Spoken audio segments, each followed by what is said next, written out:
Q Time is a classic Atlanta soul food restaurant located in the historic West End.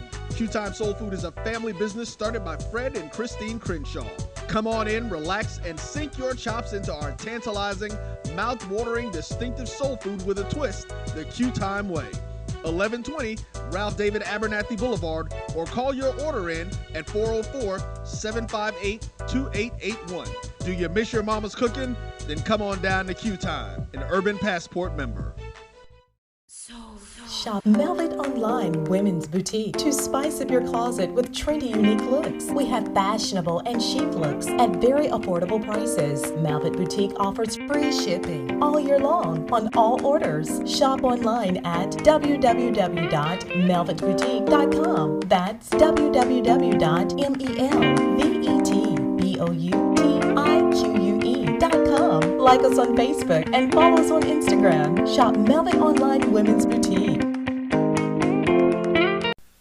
Majesty is a premium health and wellness tea line focused on bringing delicious yet healthy tea blends to the community. Filled with an abundance of vitamins and antioxidants, we work to blend teas with exotic spices and fruits to produce scrumptious and wholesome beverages. So check us out at mymajesties.com. That's MyMajesties.com. My Majesties, an Urban Passport member. This is Brian Fulford. AD Drew and I are co-hosts of the BCSN Sports Wrap. We talk about all things related to HBCU athletics. From the games, teams, coaches, and fan interest stories, we cover it all. You can find our shows on Facebook at BCSN Sports Wrap, YouTube at MyJBN Online, and everywhere you listen to podcasts like Anchor, Spotify, Google, and Apple Podcasts. You can also find the show on the Jericho Broadcast Network's app. Make sure to download. We look forward to you joining the conversation and being a part of the show. Sugar Chateau Desserts.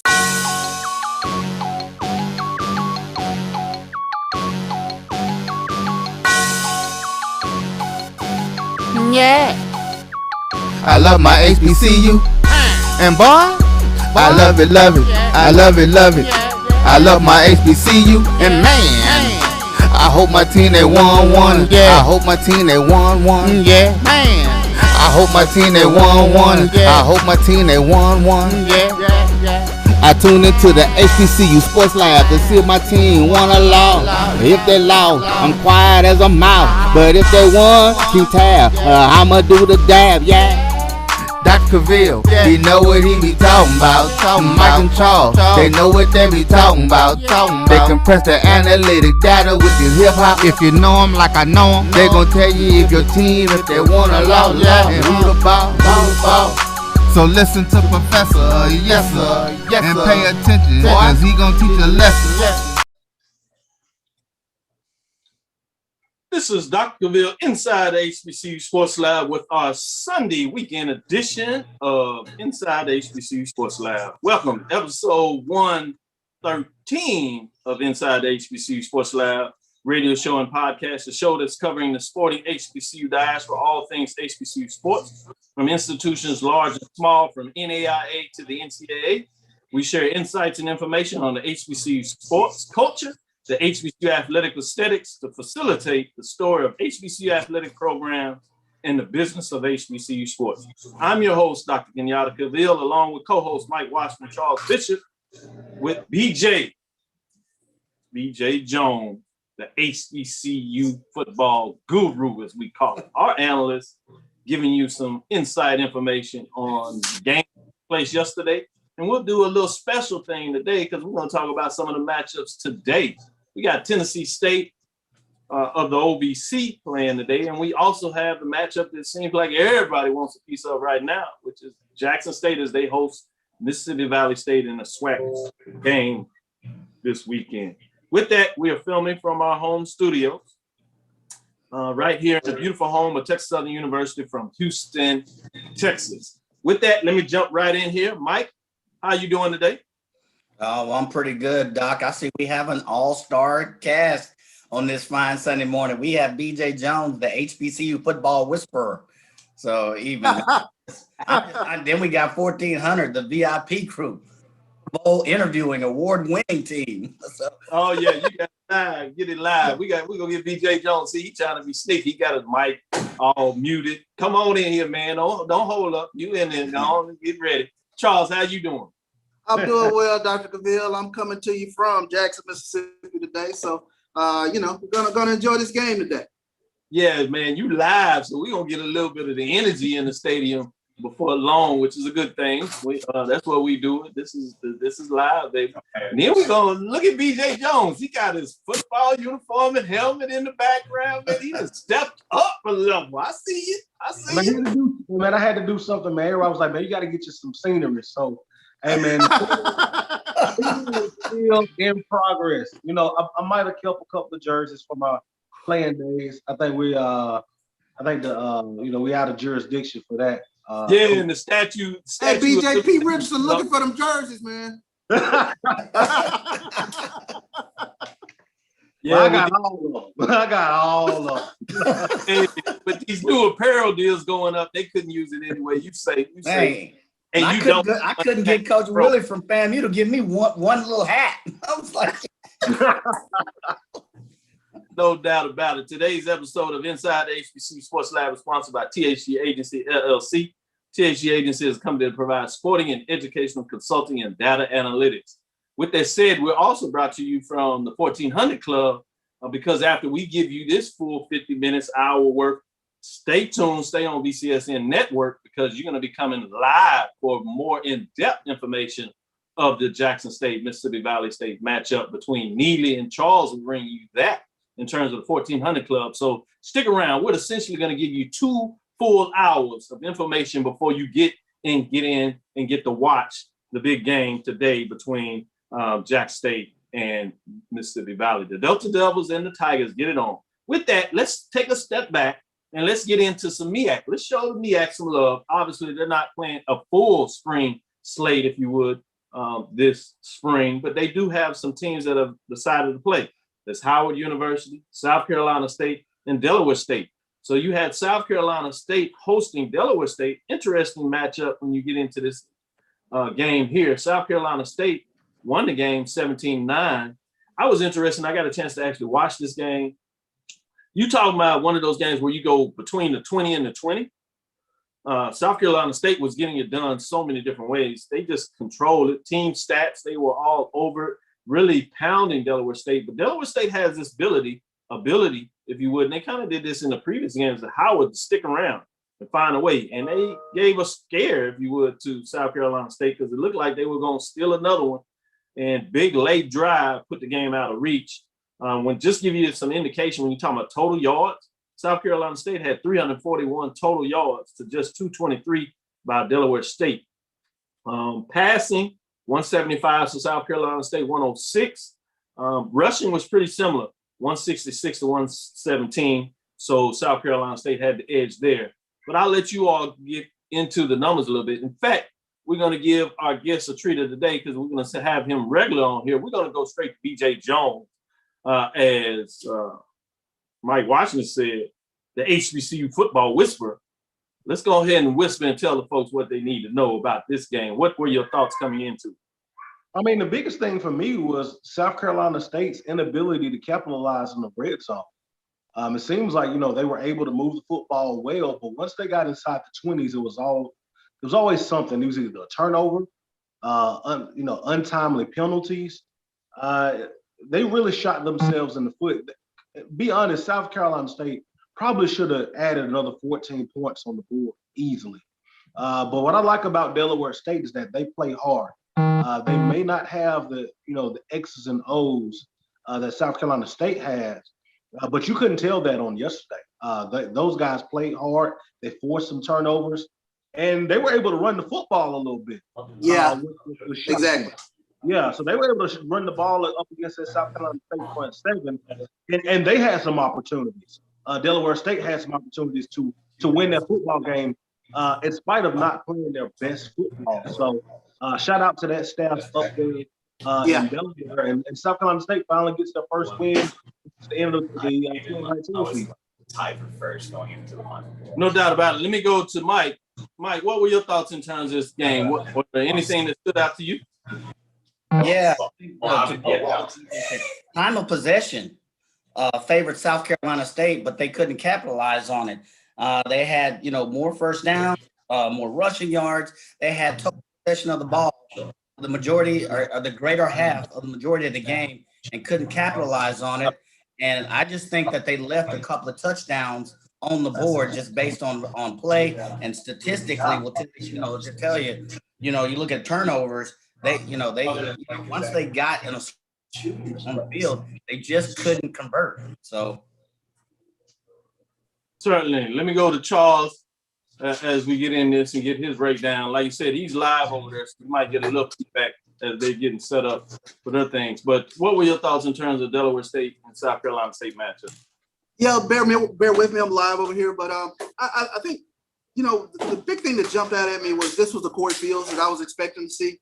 Kind of the dynamic quarterback that can give you both things with not just his legs but his arm as well. Threw for 175, and he rushed also for another 40 yards. So he kept the chains moving for South Carolina State, but they were able to run the ball. They had 1, 2, 3, 4 different players with at least 40 some odd yards. So they were able to really move the chains in this game. So kudos to South Carolina State Bulldogs getting back off the mat from that loss to Alabama A&M and getting this victory against Delaware State.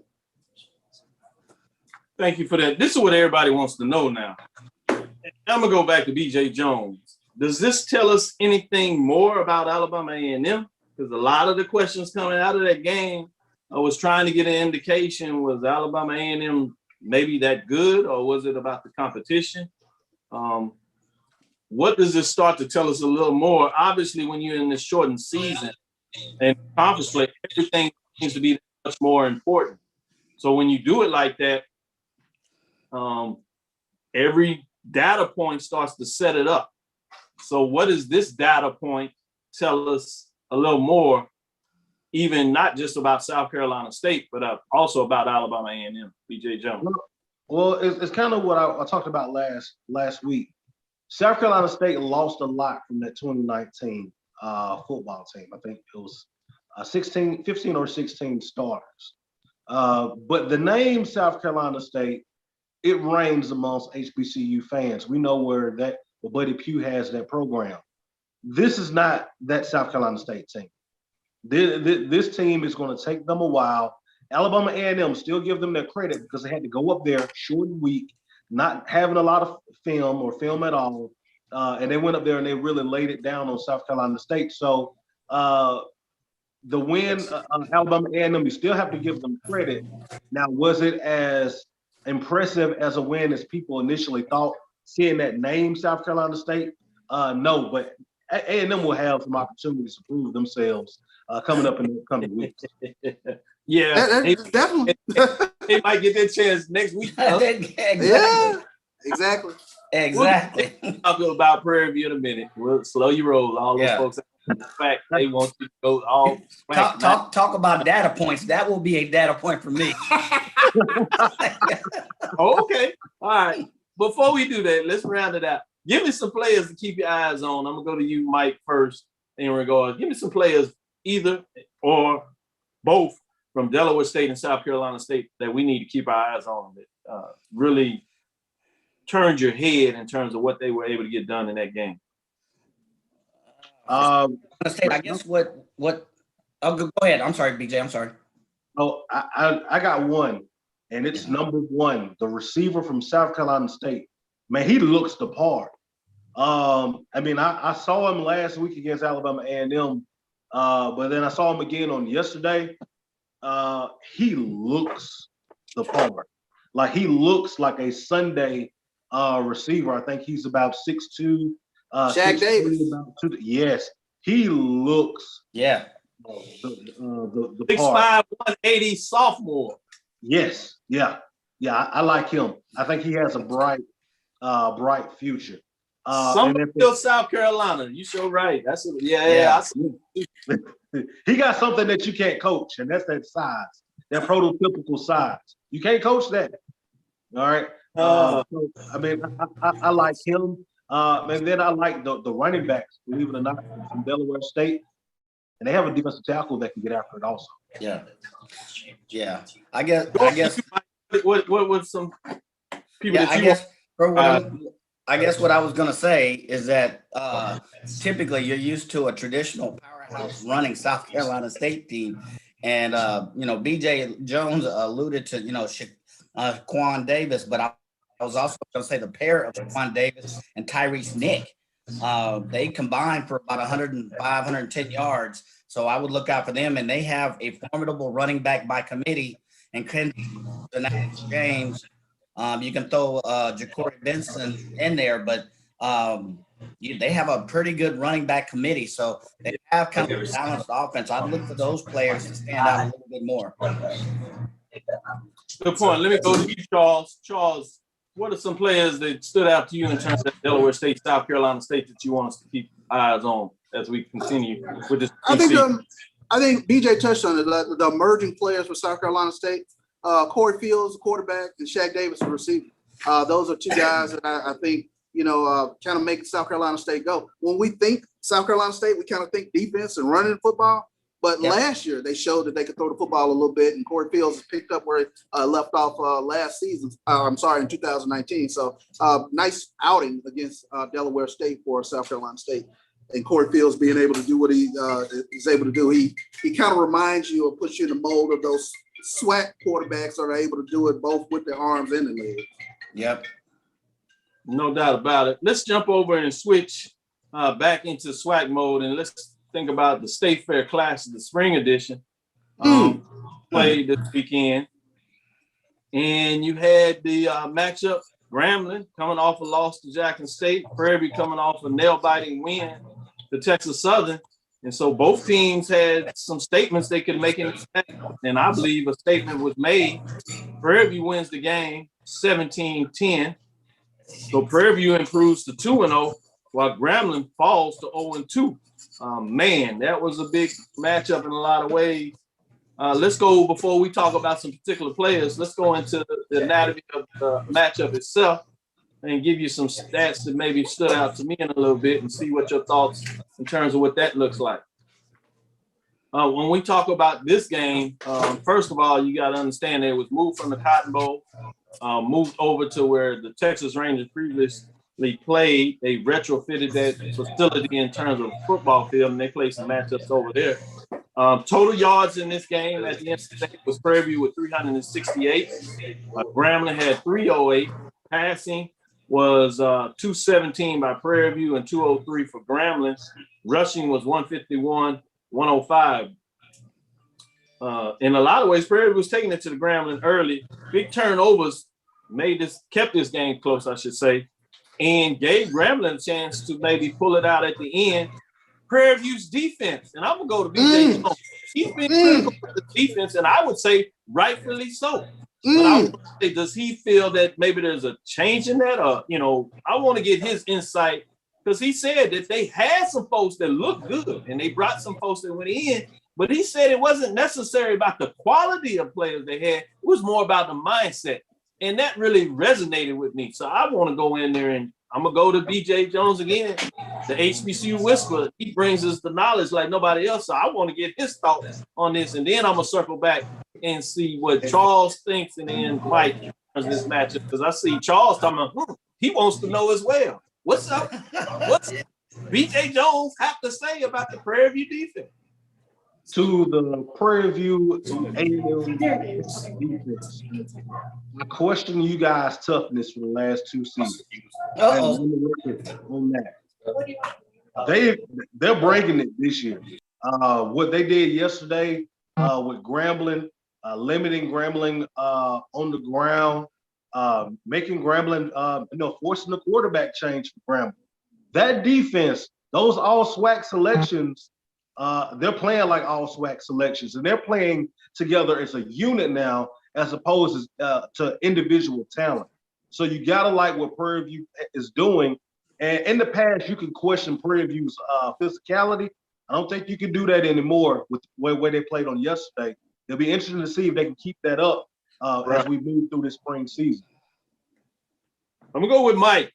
As you was getting in there, it was fascinating this game because there was no television, and a lot of folks are gonna fall out on that. And it wasn't necessarily Prairie View, Grambling, and or the SWAC's choice. It was the promoter's choice. This will be fascinating to see how that moves forward because a lot of folks were upset. There was one young lady that actually did a FaceTime in terms of the game by her phone, and everybody was trying to figure it out. And you didn't have any real information in terms of Grambling doing the radio coverage of the game. So people were texting, providing updates, and it's amazing to see the interest that's out here in SWAC games. Now that you get a couple of them broadcast in the spring, you can tell folks are into this, desperate for it, may be a word, and they gonna get their fix however they needed to. And so that was fascinating for me from a sports management perspective to see what's going on in terms of the interest. But back to the game with Charles in some way. Let me know, what are your thoughts in terms of what you saw here,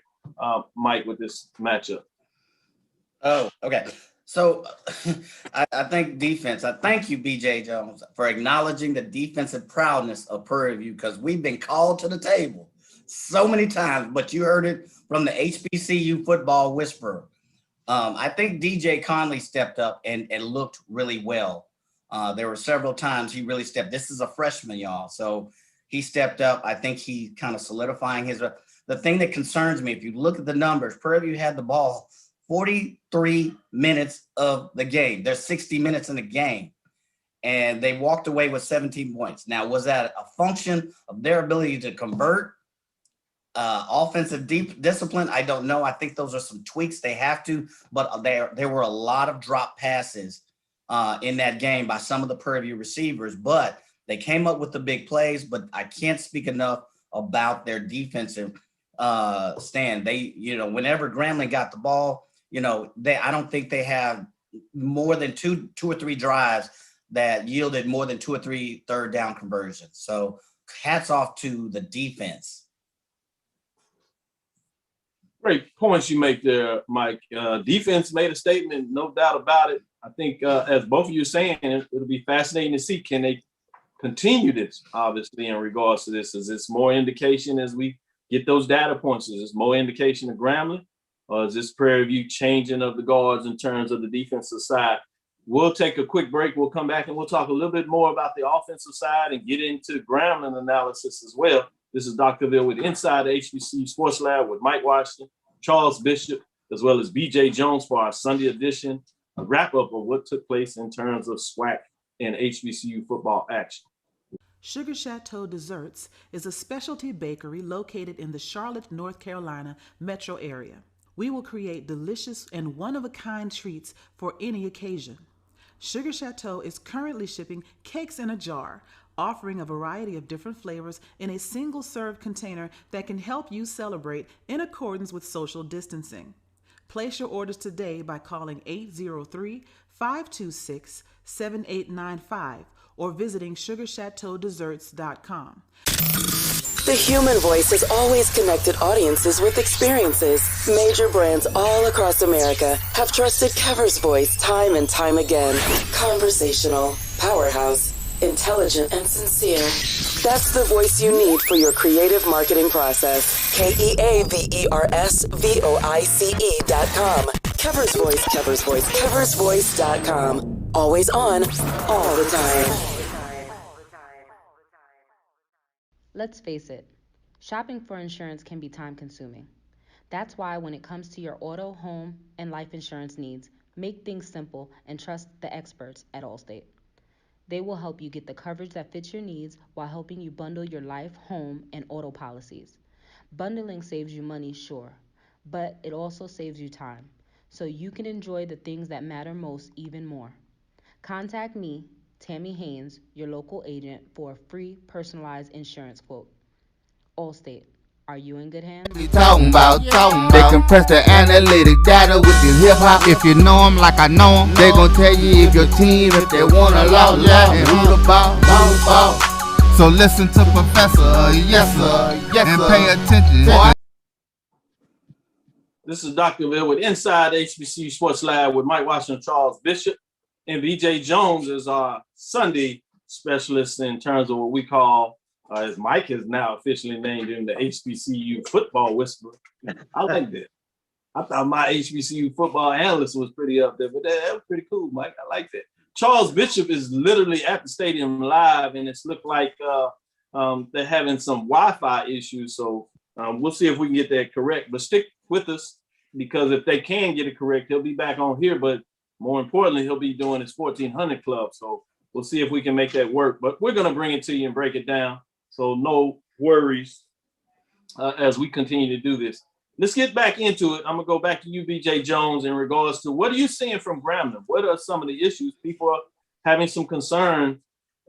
Is it Grambling, or is it more about who they're playing? It just the teams that they're playing are playing, relatively speaking, good football right now. So this, with Grambling dropping down to 0-2 on yesterday, I think that this is the 6th time that they have done so under Broderick Fobbs, where they have come into the season and put themselves into a hole. And we know what Grambling has done, especially the last 3 years, where they've lost their first 2 conference games, 2019, Bama State, and then Prairie View. But when you look at Grambling, that offense really didn't move until they made a quarterback change. Once they made the quarterback change, offense became a little bit more efficient. They were able to put some points on the board. Their inability to run the football effectively has to be concerning. And their inability to stop other teams from running the ball effectively has to be concerning. So I think with Grambling, there's a lot of Grambling fans that are scratching their heads this morning, and they're not playing, good football at all. And the turnover bug has bitten them again. So how do they fix that? We don't know, but you got a lot of unhappy people off of I-20 up in northern Louisiana, and they're looking for some answers, and they want them now, like J.D. Whitworth. They want them now. That's a great point. So you talking about Walker coming in there from Hickbottom. What are your thoughts? You think he's going to get more opportunities, or was this just a situation where they decided just to do something to see if they could pick up some momentum in this game? As you said, at one point the game was 17-3 Prairie View. And this was after Prairie View had got into the red zone twice, and you had wide receivers make big plays in terms of to get what would be first downs to set up, goal-to-goal type situations, and trying to get extra yards, literally fumble the ball to take points off the board, if nothing else, field goals, but keeping them down in their territories. And so great points you're making between that. I'm going to go to Mike and then come back to you for some more analysis in that, because you're seeing the issues with the inability to run the ball quite a bit across the conference. So it's interesting to see what's going on there. Mike, what are your thoughts more in terms of Grambling? What are you seeing from a Grambling's perspective in terms of what took place in this game yesterday? Offensive discipline. I think bringing in another quarterback, I think that did help. I don't think that's the last time we'll see it. I think from what I'm hearing and seeing, I think you may see him again. I guess the other problem that I have, Elijah Walker, you're going to see him again is, that's 2 weeks in a row where Grambling has stalled out in the final moments trying to at least pull out a win. All right. That's 2 weeks in a row where they've had lots of turnover issues.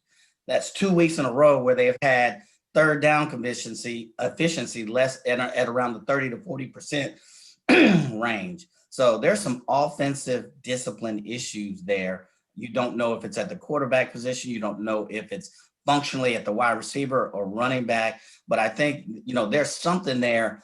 I don't know if they've quite put their hands on it. You heard a lot of Grambling fans just unhappy, complaining about it. They were voicing it on social media. Here we go again. So they're not happy. I agree with BJ Jones, but I think functionally that offense, I don't know if you have the pieces in the right place or not. But I think, Elijah Walker coming in, I don't think that's an anomaly. I don't think that's something you can attribute that happened at that point in the game. I think you may see that young man again if things continue to progress that way. That's a great point. We got Charles back. So we're just talking about the State Fair Classic. We broke down the Prairie View side of it, and then we got into some of the Grambling concerns that people are having out there. So you can go into either direction, Charles. What were your thoughts in terms of either the statement made by Prairie View and or some of the concerns that you're hearing from the Grambling fans out there? Which direction do you want to take this? Well, I think the thing that jumped out for me is the fact that Grambling gave up 6 sacks.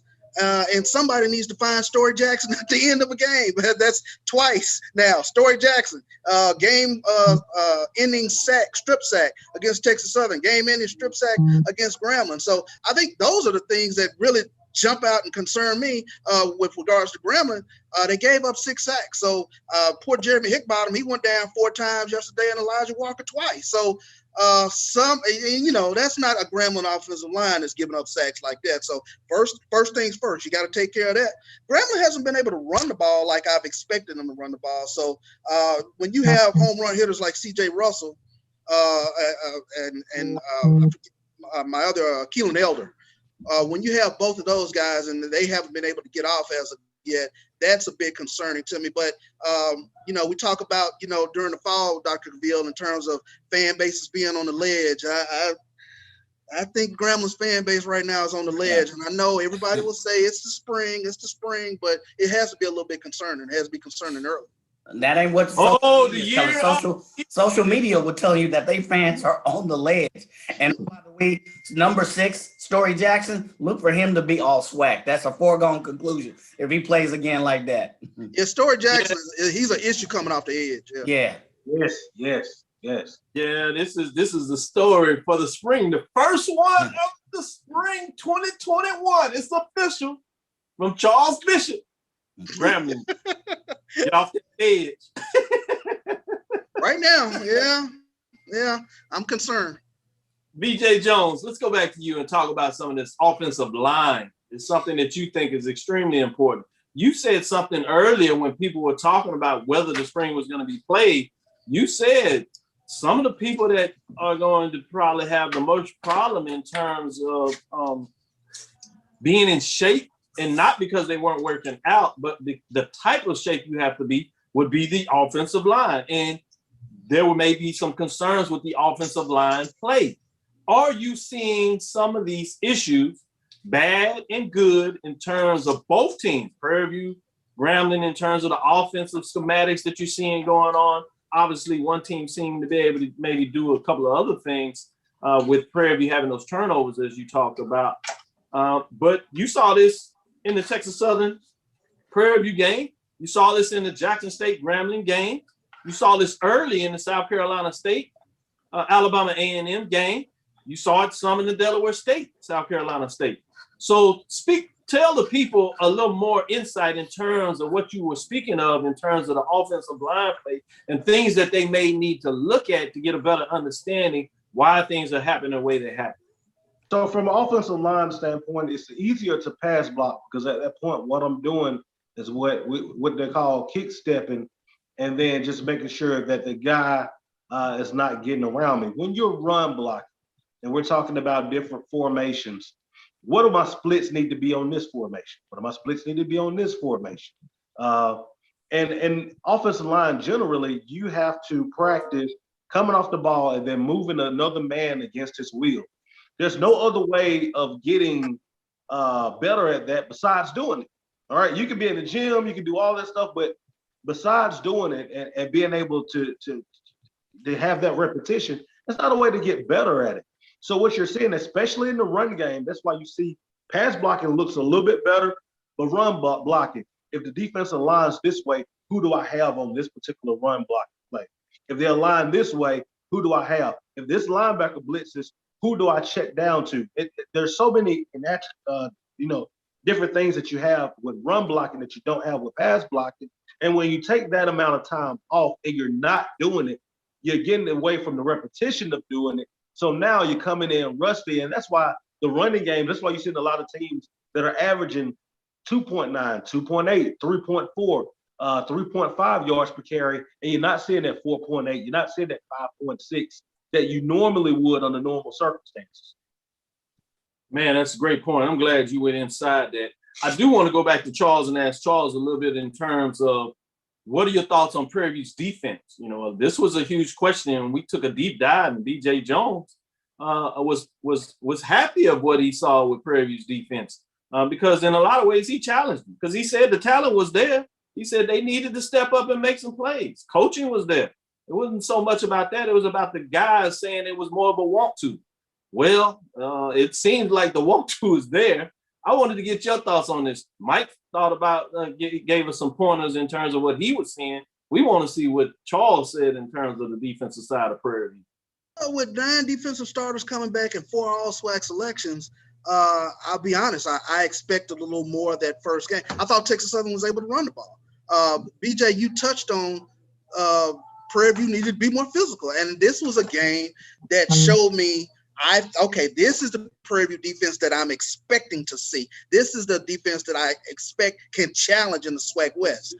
When you have all of those guys running around with Dumas and Story Jackson, all of those guys. So I really was impressed yesterday that they were able to get to Hickbottom and Elijah Walker as much as they did. They were really swarming all over the place yesterday. So if I'm a Prairie View fan, I'm excited because I know we're going to score points. Eric Dooley scores points. We know that. But it's the defensive side of the ball that has been the question mark, and they came out to play yesterday. This is a Prairie View team that I will be scared of. And Dumas, we talk about Story Jackson. Dumas is one of the best defensive tackles, defensive linemen in the conference. He wreaks havoc. And because of the havoc that he's able to wreak, he can play inside, he can play outside. You'll see him line up a defensive tackle, you'll see him line up a defensive end. Because of the havoc that he wrecks, you almost have to double him, which is going to leave everyone else up on one-on-one matchups. And you got a guy like Story that's going to take advantage of that like he has in these first 2 weeks. Man, this is great conversation, boy. You talking about getting into the dirt in a lot of ways, boy. You circling back and getting some great information, man. This is what we do and why we do what we do.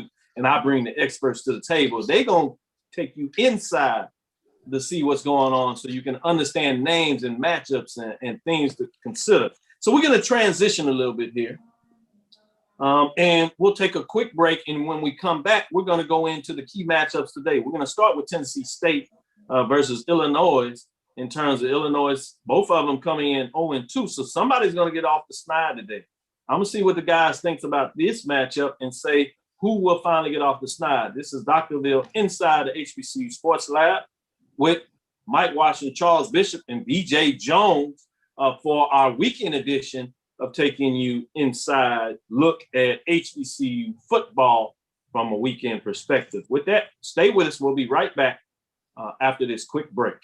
I'm returning to Clinton Paris, and Tampa's my community. I grew up here, went to school here, and my wife and I make our home here. What makes Tampa special are its people. So when I represent someone injured in my community, it's personal. Call my office and speak to a real lawyer and not some referral service. I will fight the insurance companies to get the settlement that you deserve. At the law office of Clinton Paris, we take the pain out of being hurt.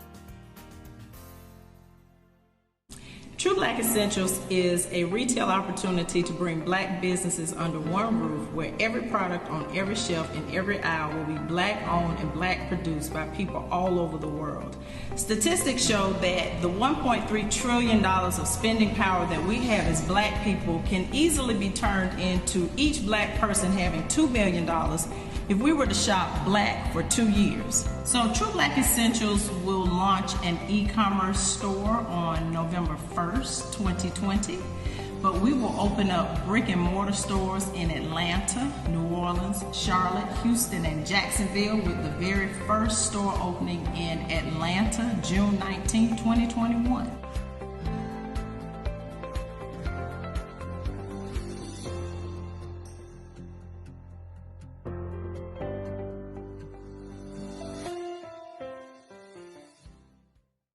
It's never too early to They be talking about. They compress the analytic data with your hip hop. If you know them like I know them, they gon' tell you if your team, if they wanna lose, and who the ball. So listen to Professor, yes sir, and pay attention, cause he gon' teach a lesson. This is Dr. Bill with Inside HBCU Sports Lab with Mike Washington, Charles Bishop, BJ Jones in terms of the weekend edition of Inside HBCU Sports Lab, breaking down HBCU football. We're going to look at some key matchups that are coming up today. That will be Eastern Illinois and Tennessee State, as I told you. And then we're going to go into that SWAC matchup rivalry game between Mississippi Valley at Jackson State. Stay tuned, because after our show, you'll have 1400 Club with Neely and Charles Bishop giving you insight and really breaking down that Mississippi Valley Jackson State. In fact, Charles is going to be so prepared, he'll dive and sneak out of here just a little bit early to make sure he's set up to go live at 11 o'clock for that. And then we'll close out for him here so you can transition smoothly. Stay on the live feed so you can see his BCS network to bring you all the HBCU action that you can get today. With that, BJ Jones wanted to sneak something in there before we transition to the games of the day. So I'm going to give him a little more time to see what are you hearing from the streets, as we call it now, the social media plug. What you hearing, BJ Jones? What you want to share? I just wanted to ask, Mike, hey, do y'all have a quarterback controversy, over there in Prairie View? Mike, what you say?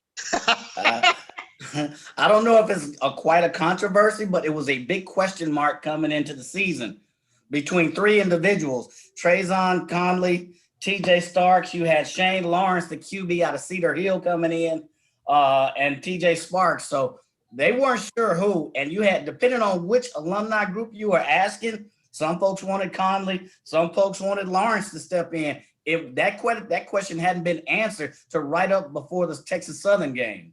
Who does Mike Washington want? Mike Washington likes what he's seeing out of Conley. Okay. Wow, this is interesting. That was nice, Charles. Put him on the spot, won't you say? I mean, Charles didn't pull any punches, did he? No, he didn't. But what comes around goes around. I know it's coming. It's coming. Man, let me get back on it before I lose this ship. This is good. Let's look at Eastern Illinois at Tennessee State, 1 o'clock matchup on ESPN Plus. So you have to have subscribed to be able to get this matchup. We'll get you in the number. So go ahead and stay locked into Charles and Neely in terms of the 1400 Club, and let us give you an update this weekend in terms of what took place in this game. Other than the Tennessee State fans, we know that you want to see it, but y'all SWAC fans out there, stay tuned, because y'all know y'all want to see what's going to go on between Valley and Jackson State, and you want to get the insight that you need coming from Charles and Neely of 1400 Club right here on the BCSN network. So stay put. But with that said, let's look at this Eastern Illinois Tennessee State matchup. I'm going to go to Mike first in terms of what that looks like, and then we'll do Charles, but give him a chance to get in there and give us a spin on the Jackson Valley before he has to jump out, and then we'll let BJ come back in and tie it all up so we can finish up on the Jackson State Valley. So, Mike, give me some updates on Eastern Illinois and Tennessee State. What's your thoughts? Well, everybody knows both teams are looking for their first win of the season. They both dropped their first loss. Tennessee State dropped to Austin, PA, and Jacksonville, and the Panthers of Eastern Illinois lost to Southeast Missouri and UT Martin. So it's the question of who's going to have the better offense and defense, and who's going to basically, impose their offense, their will. The Panthers played a more competitive game last week. If you kind of look at the stats, when they lost to UT Martin at 28-15, Coach Cushing, he's off to a rough start though. And both teams, if you look at the last couple of years, I don't know, have finished above the middle of the pack.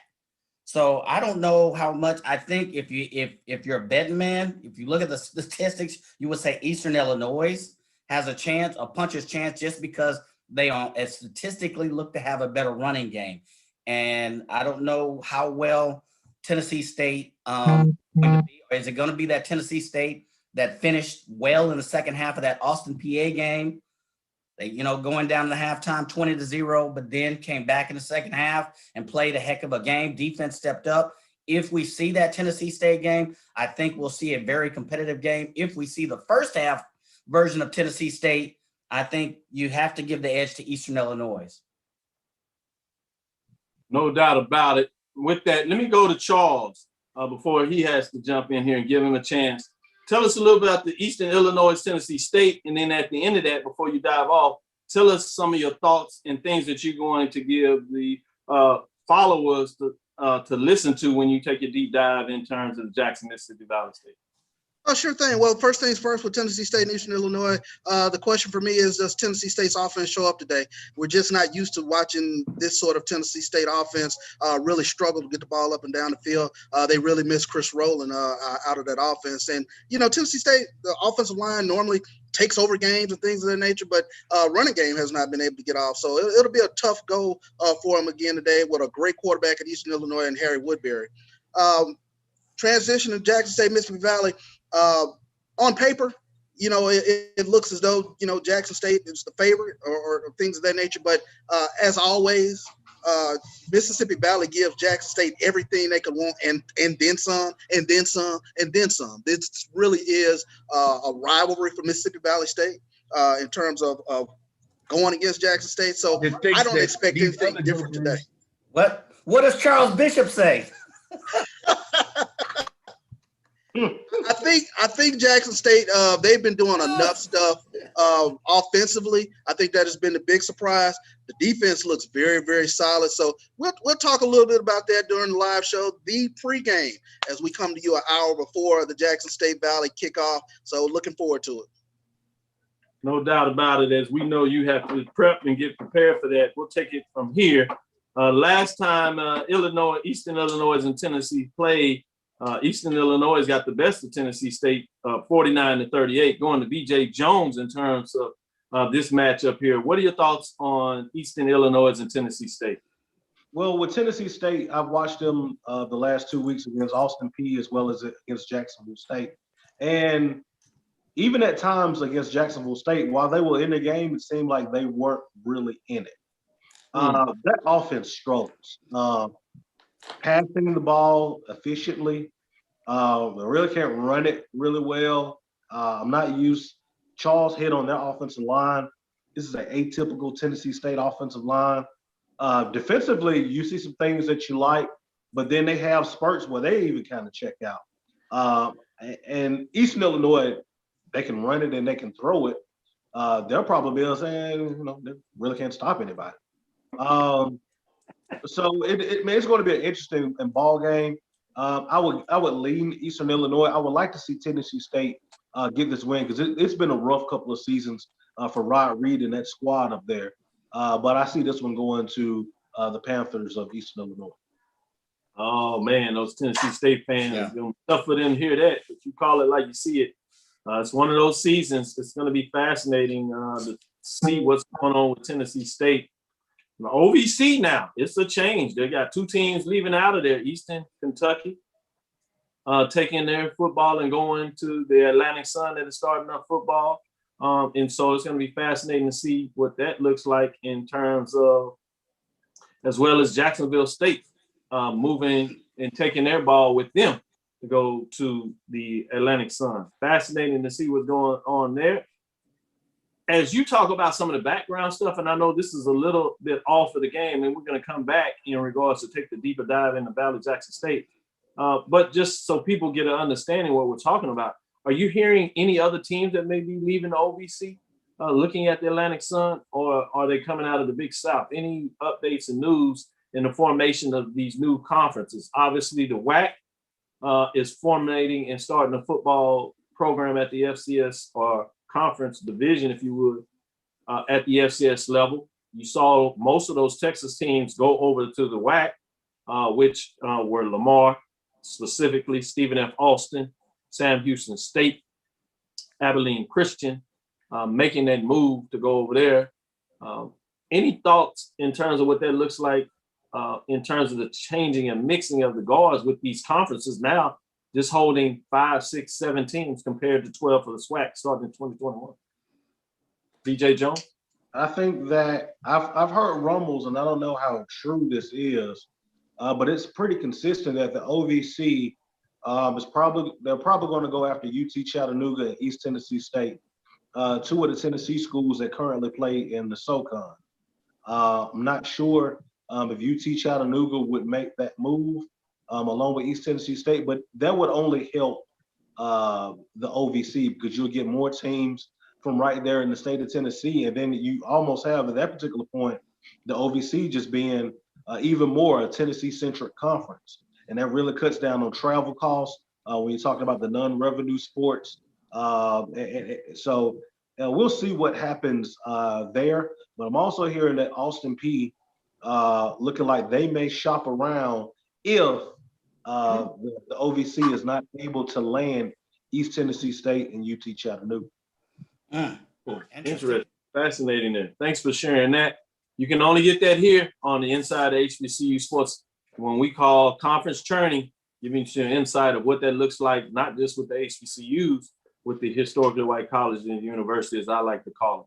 With that being said, let's turn it back with our final analysis, which people are talking about the game of the day, which is Mississippi Valley State at Jackson State. I'm going to stay with you, BJ Jones. What are you looking to see in this matchup today in terms of what's going on in this game? What does Mississippi Valley look like? You know, they've had 2 games canceled. They're coming in to their first contest of the spring season. What do they look like? And can they make a ball game out of this? We remember 2019, Mississippi Valley let this ball game get away from them. A ball game that went to overtime. Mississippi Valley had several chances to win it, and Jackson State was the cat with 9 lives, and you know they rolled out of Elabina, with a win. So what does Mississippi Valley State look like? Can they run the ball efficiently and effectively? Can they garner enough offense to keep that Jackson State offense off of the field? And when they're on the field defensively, can they stop the Jackson State run game? I think if you can make Jackson State one-dimensional, I think that can only benefit you. If they can stop that run game, they have an opportunity to make this game interesting. And for some reason, Charles hit it right on the head. Mississippi Valley plays Jackson State as hard as they play anyone else. We'll see. Do we get another one of those classic Mississippi Valley State, the Delta Devils playing out of their minds and really push Jackson State to the brink? Or does Jackson State kind of, roll them over? So it's going to be interesting to see how that plays out. Jackson State, in my opinion, they got probably the best duo of linebackers in the country. With what they have now, and I like seeing those two. Hampton and the kid that came in from Missouri. I like watching them play the game of football. You play the linebacker position. It is literally poetry in motion to watch those two. We got about 5 minutes left before we close this and turn it over to, as we said, Charles Bishop and Neely for the 1400 Club. But I want to get Mike's thoughts in terms of this Jackson State, Mississippi Valley State matchup. What are you looking at in the game? Well, you don't know what Mississippi Valley brings coming into the season. I totally agree. They call it a rivalry, but the Tigers own this series, 57-5 or something like that. I don't really call that a rival. You got Aubrey Miller, the reigning SWAC Defensive Player of the Year. You got Keontae Hampton as the HBCU whisperer alluded to. Keontae Hampton recovered a fumble, clinched the game against Grambling. So you expect those two to come out. Tyson Alexander had his official coming out against Grambling State. So he had 186 yards. So you expect them to run the ball well. You don't know what kind of defense Mississippi Valley has. You expect the offense to function a little bit more efficiently in Jackson State. So I expected, despite a colossal collapse, I expect a game that will go well in favor of Jackson State if they, come show up and do what they're supposed to and take care of business. So I expect a good play from the quarterback position at Jalen Jones. So there's nothing that leads me. You talking about Valley.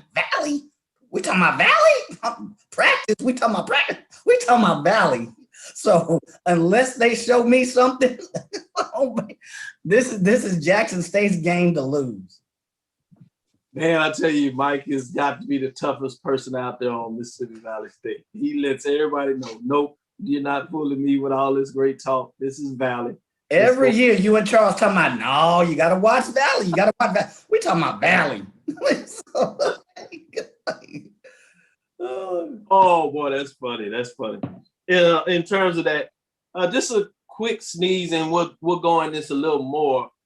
Starting with you, BJ Jones. We broke down the games today in terms of Eastern Illinois and Tennessee State, and then obviously Mississippi Valley State at Jackson State. For a tease in terms of next weekend, what are some of the biggest games that you have on your radar that people should be gearing up for next weekend, BJ? Jackson State going down to Montgomery to play Alabama State. I think that's one to look at. Texas Southern out in Arlington. The Southern bounce back. How for real is Texas Southern? They look a lot better after what Prairie View did on yesterday. And we got a full slate in the SWAC. How does this thing play out? How does it shake up? Because right now, it seems like everybody's right there together, and the margin of error is as slight as it's been. You don't have really a team running away from it, running away with it. So those are my biggest watches. Really, Jackson State going down to Montgomery. Is Alabama State really improved, or it has Southern declined? And we talk about panicking. The state of panic in the state of Louisiana, with the Grambling fans as well as the Southern fans. Grambling is full all on. Southern's they're on deck. They're in the waiting line to panic just like Grambling fans. And then loss next week, you're going to see full blown on panic statewide down in the booth. So you're telling me if Southern doesn't find a way to get it done against Texas Southern next week, that Southern will join Grambling on the ledge? Yes. You will see a lot of logins to coacheshotseat.com coming out of the state of Louisiana if that happens. Oh my goodness. Yeah, this is going to be interesting. It's tough. But this spring, we just thought it was going to be a tune-up, and now we starting to see that on the ledge. For real. With that being said, Mike, what games are you looking forward to next weekend? All of them. Alabama A&M, Prairie View. Is Alabama A&M. They are who we thought they are. We'll see it. Here's a matchup, an early matchup. That's that data point to talk to. Will Southern University and Texas Southern both resort to quarterback committee? You're 99.999.999% sure that Texas Southern will. I don't know about Southern after that last performance. They were tough. Are they going to go with quarterback by committee as well? And I agree that if Southern loses that game, you talk about the emotional, psychological state of the inhabitants of the state of Louisiana. You thought COVID-19 was bad? Man, this is going to send that state into an emotional abyss. And then Jackson State going to Alabama State. That'll be an interesting matchup. We'll see how Alabama State fares against this Jackson State offense. So, and then Arkansas Pine Bluff, who showed up really well. We'll see how well they play against Grambling State, because I'm telling you, from what I saw, that is not your mom and daddy's Arkansas Pine Bluff. My uncle went to Arkansas Pine. That is not your mom and daddy's Arkansas Pine Bluff. So I get Big Earl in my ear talking about, I played with LC Greenwood. Man, that was 80 years ago. They coming back. Okay, we will see. But it'll be an interesting matchup, them against Grambling. Is Grambling going to bounce back, or is this really, really that Arkansas Pine Bluff already taking another step forward? No doubt about it. Yes, this is extra credit weekend. As Roy said, I like that terminology. A special edition of Inside the HBCU Game Day. That'll do it for us. Stay tuned, 1400 Club. They're getting it done. Let me give some shout outs. Wendy Jenkins, Bishop, Carl Edmond, Jay Mack, afternoon fellas, Isaiah Thornton, A.D. Drew is on here. Joe Clay of the 1876 Sports and Culture Podcast. Look for their show coming out this week on Tuesday. And look for them to start looking at transitioning to a virtual platform as well. We got more to come. G Boom Holly is always in the house. All right. Got to catch a show live. He's happy about that. Kimberly Reynolds, the national president there. Carl Edmond, Yvonne McIntosh, Maxwell, Tommy Gaucher on here bringing it down. Carl Edmond, Matthew Bradford, LaShant Harris, Jarvis Austin, Friedra Bowen on here. G. Boone said, yeah, the State Fair Classic, the only game no one could watch or ever listen to as there was no kind of broadcast. I think you had a broadcast that Grambling put out there, but they had no information, so people had to fish for it. Amos Fawcett, Reginald Johnson on here talking about D.I. Love. He's getting ready for the game. Brent Brunson, Roosevelt Huggins, Valley Nation, stand up. Don't take that. Jarvis Austin, is he talking about Michael's comments? With that, thank you for listening to Inside the HBCU Sports Lab. Make sure you share our podcast with your friends and colleagues. I am Dr. Kenyatta Cavill, the Dean of HBCU Sports, with Mike Washington, Charles Bishop, and BJ Jones, the HBCU Whisperer. I call him just simply the HBCU football analyst, bringing you all the news. Check him out. He'll be on live this evening, so make sure you stay tuned so he can give you a breakdown and let you all know what's going on across HBCU sports, specifically in terms of the SWAC. Again, we want to thank you for listening to Dr. Bill's Inside HBCU Sports Lab with Mike Washington, Charles Bishop, every Tuesday and Thursday at 6 o'clock. And look for our extra credit time that we do on Sunday with BJ Jones. We look forward to next week, and we will discuss the latest news in the lab. Follow me, Dr. Kenyatta Cavill, on Twitter, Facebook, and Instagram. Dream big. We continue to move forward. We will talk with you soon. Mike. Of course. BJ Jones. Lecture dismissed. Hey, come on. It's never too early to plant the seed, to share the tradition, and instill a sense of pride in your HBCU with your little ones. HBCU Pride and Joy Children's Boutique helps you share your school spirit with a wide selection of adorable kids' apparel and accessories officially licensed from your favorite HBCU. Visit hbcupridejoy.com and follow us on all social media at HBCU Pride Joy on Facebook and Twitter. Are you hungry for authentic Caribbean food like jerk chicken, oxtail, red snapper, shrimp, tofu, and rasta pasta? Well, find your way over to Mango's Caribbean Restaurant, 180 Auburn Avenue, right next to Royal Peacock in downtown Atlanta. Them belly full, but we hungry. Mango's Caribbean Restaurant, open daily from 11 a.m. to 10 p.m. And on Friday and Saturday, we're open till 4 a.m. Come to Mango's and put some spice in your life. So we've got a good thing going. Mango's Caribbean Restaurant, 180 Auburn Avenue, right next to Royal Peacock in downtown Atlanta. For more info or directions, call